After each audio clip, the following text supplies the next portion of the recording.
በሚያምር ጫካ ውስጥ አንድ በጣም ጉረኛ ጥንቸል ይኖር ነበረ። ከሌሎች እንስሳት በላይ በጣም ፈጣን መሆኑን መናገር በጣም ይወድ ስለነበር እኔ በጫካ ውስጥ በጣም ፈጣን እንስሳ ነኝ።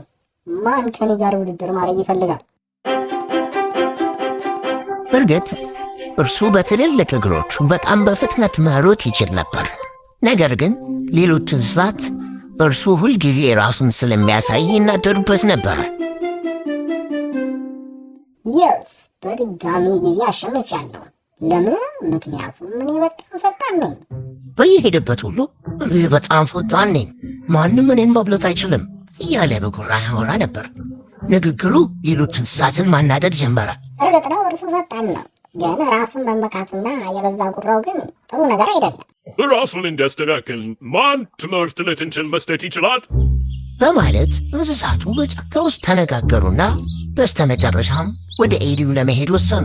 ኤሊዩ በጣም ቀስ ቀስ እያለ ነበር የሚሄደው። ጥንቸሉ በአንድ ደቂቃ የሚያልፈውን ርቀት ኤሊዩ በአንድ ቀን ነበር የሚደርሰው። አንድ ቀን ጥንቸሉን በሩጫ ለማሸነፍ ይመኝ ነበር።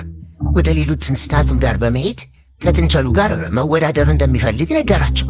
ከእርሱ ጋር መወዳደር ትፈልጋል? እንኳን አንተ በጣም ፈጣን እንስሳት እንኳን አላሸነፉትም። አንተ እንዴት ትችላለህ?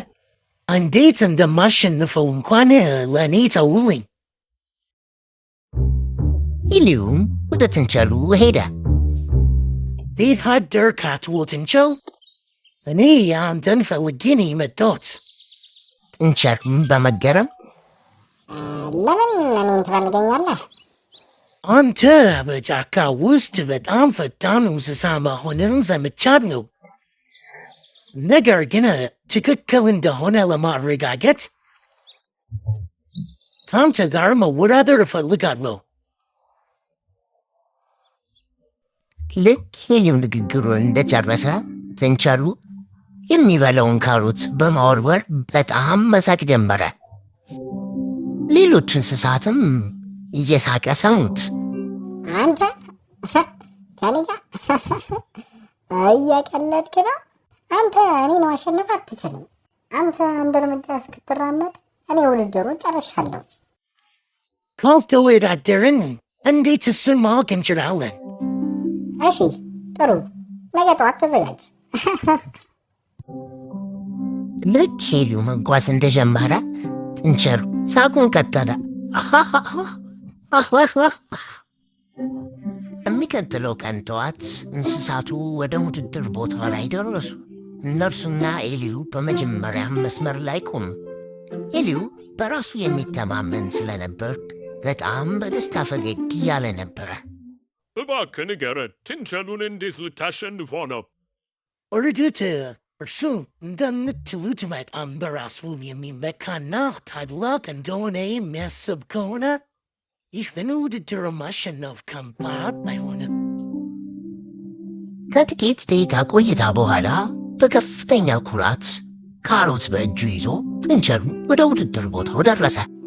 እንወዳደርና ይህን ነገር እንጨርስ። እስካሁን ቁርስ አልበላሁም። የመጨረሻ ዝግጅታቸውን ከጨረሱ በኋላ ወደ ውድድሩ መነሻ ቦታ ደረሱ። በመጨረሻ ያለውን ክሌ መስመር መጀመሪያ የሚደርስ ያሸንፋል። ድሩም ተጀመረ። ጥንቸሉም በሚያስደነግጥ ፍጥነት ኤሊን አለፉ። ኤሊን በቀስታ መሄድ ጀመረ።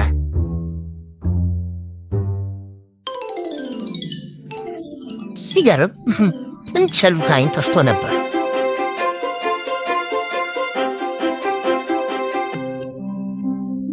ውድድሩን የሚመለከቱት እንስሳ ኤሊዩ እንደሚሸነፍ አሰቡ።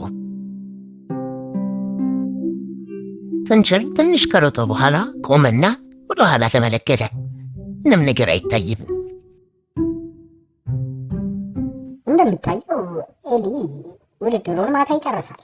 እኔ ትንሽ ልቀመጥና ካሮቴን ልጨርስ።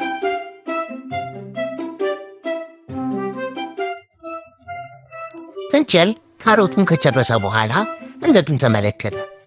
ከሩቅ ቀስ ብሎ ኤሊን ተመለከተው። ከሩቅ እየመጣ እንደሆነም አየ። ቆመና መሮጡንም ቀጠለ። ጥንቸሉም ወደ መጨረሻ ነጥብ በጣም ቀርቦ ነበረ።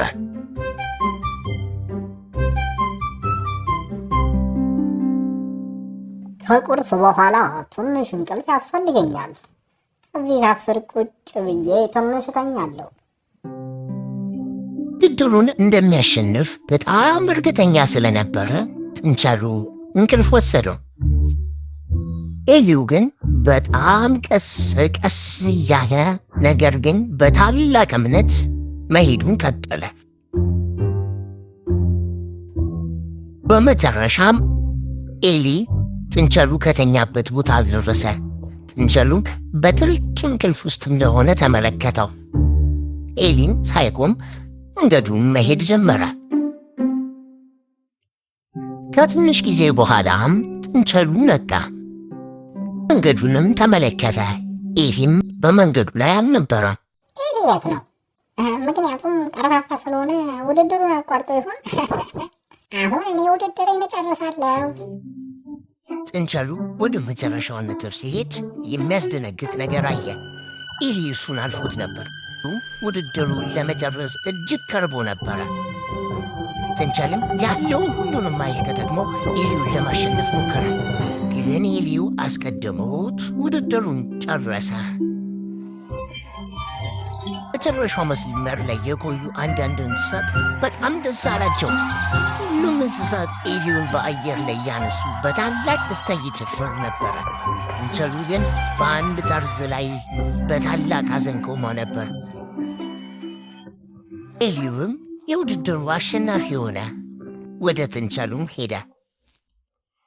ጥንቸል፣ ባለህ ነገር መመካትና ራስህን ብቻ በመውደድ ደካማ ሆንክ።